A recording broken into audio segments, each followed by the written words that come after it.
Indian film ఇండస్ట్రీలో legends గా పిలువబడే అతి తక్కువ మంది హీరోస్ లో ఒకరు మంచు మోహన్ బాబు. ఎలాంటి బ్యాక్గ్రౌండ్ ఇమేజ్ లేకుండా ఇండస్ట్రీలోకి అడుగుపెట్టిన మోహన్ బాబు ఎన్నో కష్టాలు ఒడిదుడుకులను ఎదుర్కొని ఈ స్థాయిలో నిలబడ్డారు. కెరియర్ స్టార్టింగ్ లో విలన్ గా ఎన్నో 100 సినిమాలు నటించిన ఆయన ఆ తర్వాత హీరోగా మారి ఎన్నో సంచలనాత్మక సినిమాలో నటించి చిరంజీవి, బాలకృష్ణ, వెంకటేష్ వంటి స్టార్ హీరోస్ తో సమానంగా ఇండస్ట్రీ రికార్డ్స్ బద్దలు కొట్టి టాలీవుడ్ టాప్ 5 స్టార్ హీరోస్ లో ఒకరిగా నిలిచారు. కేవలం నటుడిగా మాత్రమే కాకుండా లక్ష్మీ ప్రసన్న పిక్చర్స్ సంస్థని స్థాపించి ఎన్నో సూపర్ హిట్ సినిమాలు నిర్మించారు. అదేవిధంగా శ్రీ విద్యానికేతన్ స్కూల్ స్థాపించి ఆ తర్వాత ఇంటర్మీడియట్, ఇంజనీరింగ్ కాలేజీలు నెలకొల్పి దేశంలోనే వాటిని ఉన్నత స్థాయిలో నిలబెట్టారు. ఇక ఇప్పుడు విద్యానికేతన్ విద్యా సంస్థలు యూనివర్సిటీస్ గా మారిపోయిన విషయం తెలిసిందే. ఈ యూనివర్సిటీని ఇప్పుడు మంచు విష్ణు మెయింటైన్ చేస్తున్నారు. ఈ యూనివర్సిటీకి సంబంధించిన ఆస్తి పంపకాల గురించే మనోజ్ ఇప్పుడు తన తండ్రి మోహన్ బాబు, అన్నయ్య విష్ణుతో పోరాడుతున్నారు.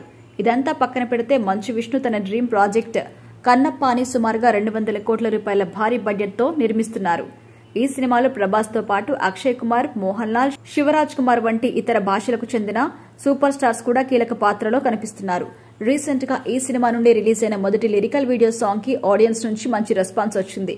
ఇదంతా పక్కన పెడితే కన్నప్ప మూవీ ప్రమోషన్స్ లో భాగంగా మంచు విష్ణు పలు ఇంటర్వ్యూస్ ఇచ్చారు. ఈ ఇంటర్వ్యూస్ లో ఆయన మాట్లాడిన మాటలు వైరల్ అవుతున్నాయి.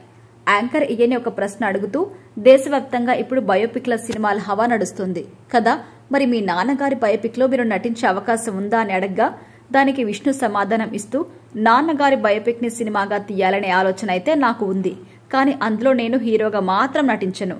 నాన్నగారి పాత్రకు నేను న్యాయం చేయలేను. తమిళ సూపర్ స్టార్ సూర్య గారితో నాన్న క్యారెక్టర్ ని చేయిస్తాను. నాన్నగారి బయోపిక్ ని సినిమాగా తీసేందుకు మంచి స్కోప్ ఉంది. ఎలాంటి బ్యాక్గ్రౌండ్ ఇమేజ్ లేకుండా ఇండస్ట్రీలోకి వచ్చి ఇంతటి స్థాయికి ఎదిగిన ఆయన జీవిత ప్రయాణం ఏంటో అందరికీ తెలియాలి. ఇది చాలా అద్భుతమైందని చెప్పుకొచ్చారు మంచు విష్ణు.